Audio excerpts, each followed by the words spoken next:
দেশে গত ২০ দিনে কয়েকটি ভূমিকম্প অনুভূত হয়েছে। বৃহস্পতিবার ৪ ডিসেম্বর সকালেও রাজধানী ঢাকায় ৪.১ মাত্রার ভূমিকম্প অনুভূত হয়। এতে জনমনে উদ্বেগ দেখা দিয়েছে। এ পরিস্থিতিতে আতঙ্কিত না হয়ে করণীয় মেনে চলার আহ্বান জানিয়েছে ফায়ার সার্ভিস ও সিভিল ডিফেন্স। গত ২৩ নভেম্বর বিকালে তারা এক বিজ্ঞপ্তিতে ভূমিকম্পের সময় করণীয় জানিয়েছে। দেশের সবাইকে ভূমিকম্পের সময় ৮টি করণীয় পালনে সবাইকে অনুরোধ জানিয়েছে ফায়ার সার্ভিস ও সিভিল ডিফেন্স বিভাগ।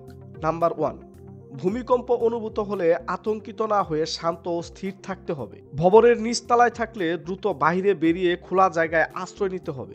নাম্বার ২, বহুতল ভবন থাকলে ড্রপ কভার হোল্ড পদ্ধতি অনুসরণ করতে হবে। নিচু হয়ে শক্ত টেবিল বা ডেস্কের নিচে ঢুকে খুঁটি শক্ত করে ধরতে হবে, অথবা কলামের পাশে ভীমের নিচে আশ্রয় নিতে হবে। সম্ভব হলে বালিশ, কুশন বা এ জাতীয় বস্তু দিয়ে মাথা ঢেকে রাখতে হবে।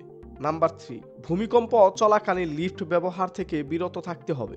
ভূমিকম্প থামার সঙ্গে সঙ্গে বৈদ্যুতিক ও গ্যাস সংযোগ দ্রুত বন্ধ করতে হবে। নাম্বার ৪, বারান্দা, বেলকনি, জানালা, বুক সেলফ, আলমারি, কাঠের আসবাবপত্র বা কোনো ঝুলন্ত ভারী বস্তু থেকে দূরে থাকতে হবে। হাতের কাছে টর্চ, হেলমেট, জরুরি ওষুধ এবং বাঁশি সংরক্ষণ করতে হবে, যাতে প্রয়োজন হলে ব্যবহার করা যায়।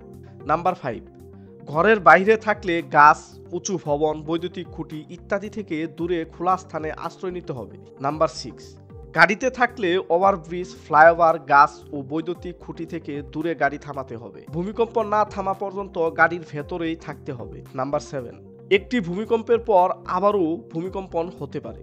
এ সময় ক্ষতিগ্রস্ত ভবন, ব্রিজ ও বিভিন্ন অবকাঠামো থেকে দূরে থাকতে হবে। নাম্বার ৮, জরুরি সেবার প্রয়োজনে বাংলাদেশ ফায়ার সার্ভিস ও সিভিল ডিফেন্স হটলাইন নম্বর ১০২ নম্বরে যোগাযোগ করা যেতে পারে। মোহাম্মদ বাইজিদ রবিন, এই দিন এই সময়।